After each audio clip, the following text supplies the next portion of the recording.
Well, good afternoon, my Period 3 Sociology class of Mr. Bates.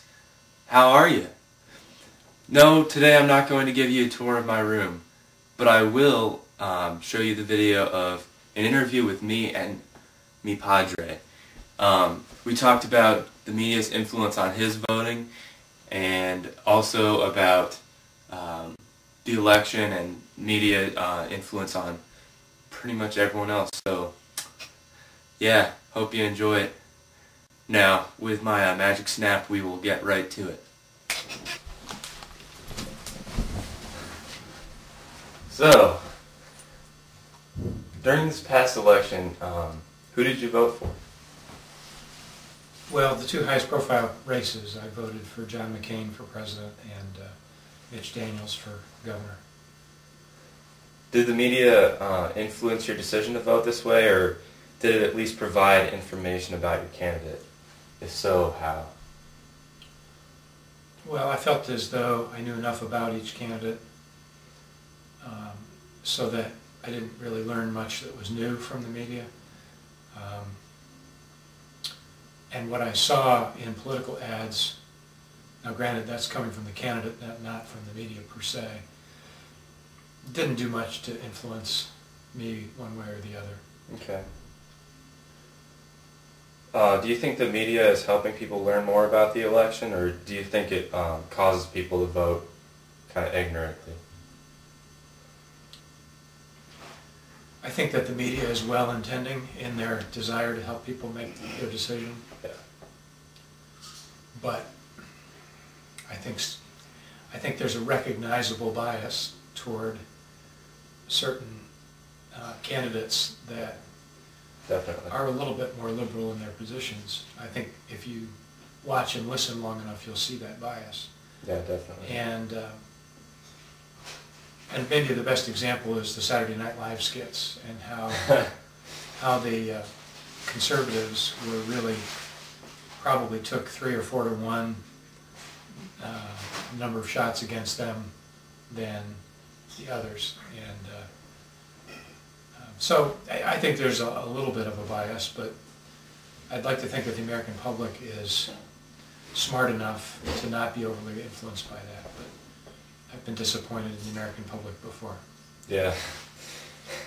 During a survey I conducted with 30 different people, an overwhelming 70% of the subjects felt as though they were well informed about the election. What are your thoughts on this? It depends on what you mean by well informed. I think that some individuals voted because they like the way a particular candidate speaks, Right. Without thinking about specifically what the candidate stands for. My personal belief is that in this particular election, there were a lot of people that voted, say, for Obama, who I have the utmost respect for as candidate, without knowing that his policies clearly are supportive of taking away certain incentives to work really hard. Mm-hmm. And if that's what they voted for knowingly, fine, that's the American right. Yeah.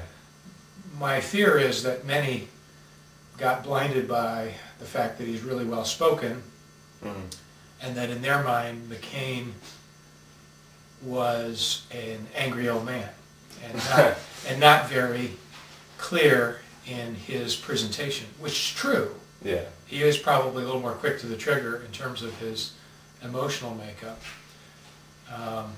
And frankly, if I had, if there was a perfect conservative candidate, because I kind of held my nose and voted. I mean, it's not like I was a huge McCain fan, but in terms of the candidate that best represented the positions that I feel are important, who had a chance to win, that's where I felt it. I needed to vote for McCain. Do you think the media has an overall positive or a negative impact on politics specifically? How can we improve this effect, and can the media be used as more of a tool?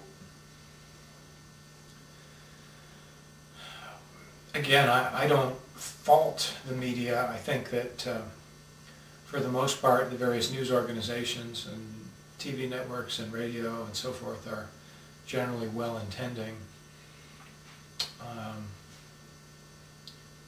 And I don't know that I've got a really good answer for how to adjust the lack of objectivity.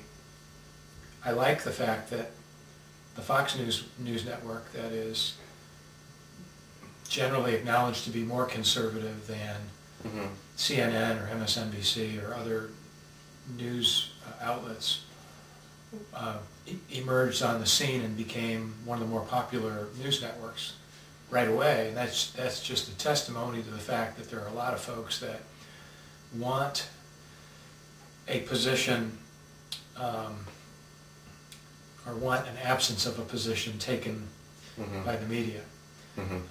And I think their buzzword is you decide, you know. So how to monitor objectivity in the media is a question that I'm not quite sure what the answer is to. I'm a little bit bothered by this fairness in media doctrine that's being debated right now that would basically remove conservative talk radio from the airwaves because it would insist that for every conservative commentator there is an equal and opposite liberal commentator. And again, I'm very respectful of those coming from a liberal perspective. I think they're generally well-intending, but they're wrong. That's my opinion. But to dictate that, say, in the world of talk radio, you have to have one liberal position for every conservative position, that's going to force conservatives off the radio because there are no liberal commentators that advertisers are going to be willing to support and spend money on because nobody listens to them, generally speaking. Because, in my opinion, their positions are not as well-founded or well-developed.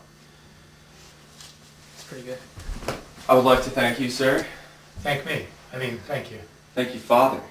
Yes. You are a very wise man. I am. And thank me. Thank you for tuning in. Oh wait, we're done.